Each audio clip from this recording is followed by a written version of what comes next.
Hi, first graders. Welcome back from vacation. Well, a staycation because we really couldn't go anywhere, right? Well, we are back at it this week. And this week we're going to talk a little bit more about folk tales. Now, I know that you've already read some folk tales with Miss Alt. I know that you've read Mrs. Chicken and the Hungry Crocodile. Looks like this.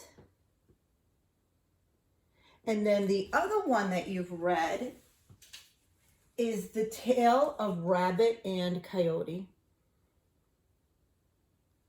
So you've already read those two. Miss Alt's going to read two other folk tales this week. And at the end, we're going to put them all together and talk about the differences and the similarities between them. So the things that are the same and the things that are different between those four folk tales. So there's some things that we wanted to talk to you guys about regarding folk tales. Now, if we were in school, we would be doing this lesson together.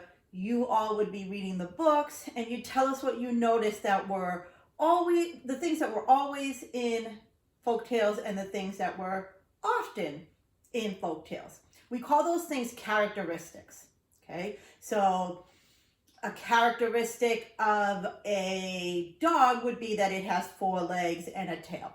Okay, that's one thing that has to do with a dog.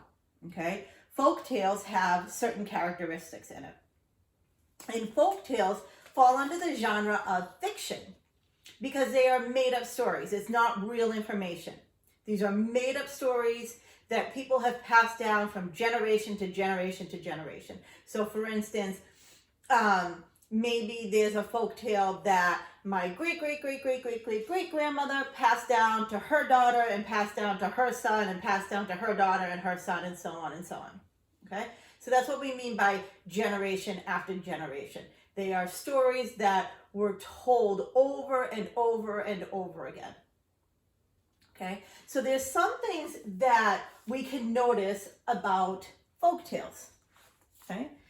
And one thing, I'm going to mark this always, because these are the things that we always notice about folk tales.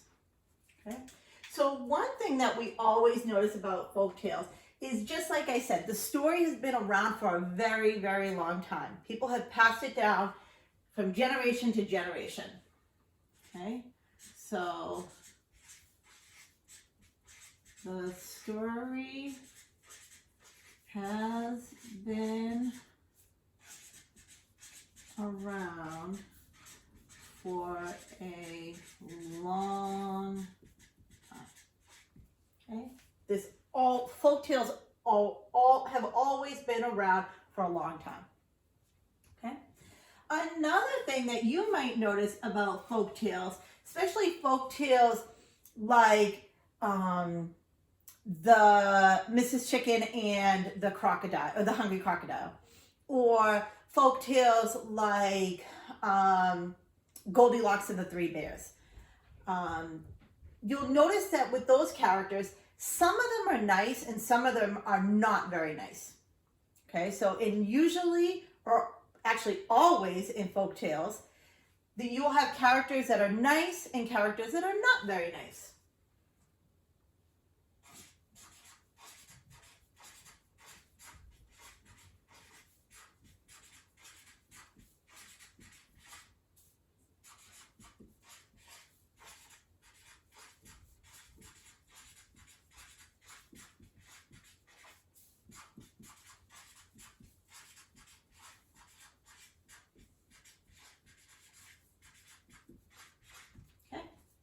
So again, always in folk tales, the story has been around for a long time, and you have characters that are nice and characters that are not very nice. Okay?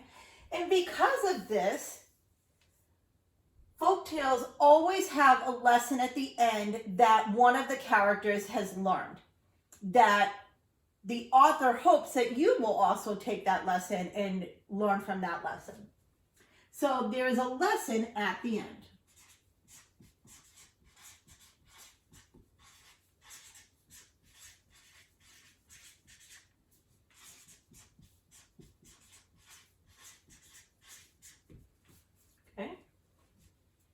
So always, the story has been around for a long time. Characters that are nice and characters that are not very nice. And there's a lesson at the end of the story. Okay. So now what we're going to talk about is things that often apply to folktales. So the characteristics that you will often see in folktales. So one thing that you will often see, especially in stories like I said, the Goldilocks and the Three Bears, or Mrs. Chicken and the Hungry Crocodile, or even like stories that you'll read this week, Once a Mouse. The characters are animals that act like people. Okay, so oftentimes, most of the time, most of the time, there are the characters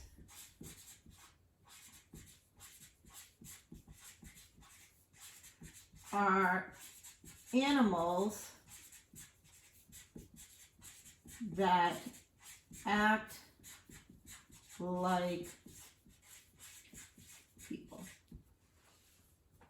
Okay, so like Goldilocks and the Three Bears. The Three Bears acted like people. They went out, they had a house, they had beds, Mama Bear made porridge. These are all things that you would not find in real life. That's why these stories or folktales are under the genre of fiction. Okay. Now, another thing that you'll notice often in folktales is that the characters use cleverness or trickery to solve the problem. So there's usually a problem, and one or more of the characters will do something very clever or something kind of tricky to try to solve their problem. Okay? So the characters use cleverness or trickery to solve a problem. So often, usually in folktales, not always, you'll have characters that are animals that act like people. You usually, but not always, have characters that use some kind of cleverness or trickery, some kind of tricks to solve the problem, like you saw in Mrs. Chicken and the Hungry Crocodile. Now, there's something about these characters that are nice and these characters that are not very nice. So with the characters that are nice, they're usually rewarded for being nice. They get something good out of it. And the characters that are not very nice usually get some kind of punishment for not being very nice. Okay? Lift this up a little. Okay. So, the nice characters are rewarded, and the not very nice characters are punished. Okay. And the last thing that you may notice in your folktales are that some of the words and sentences may repeat in them. Okay, so I'm thinking of the gingerbread man, right? We all know the gingerbread man. What do they say, or what sentences or phrases repeat over and over again in the gingerbread man? Yeah. Catch me if you can, right? Or sometimes they'll say, you can't catch me, I'm the gingerbread man. Right? So these are things that are repeated over and over and over again in the story. So some of the words or phrases repeat.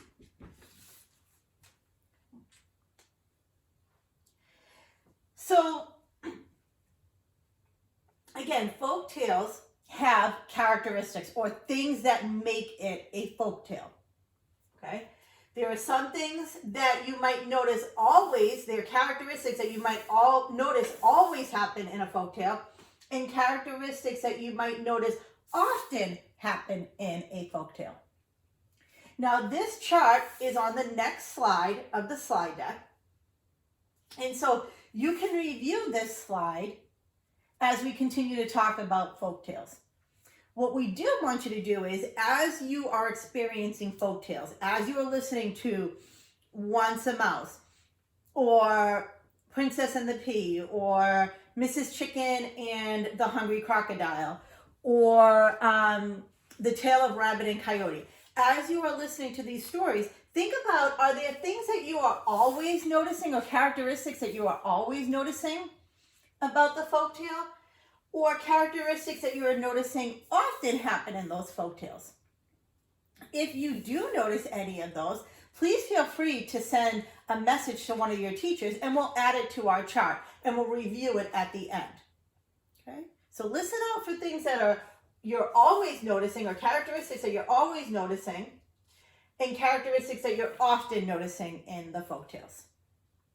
All right, we will see you soon.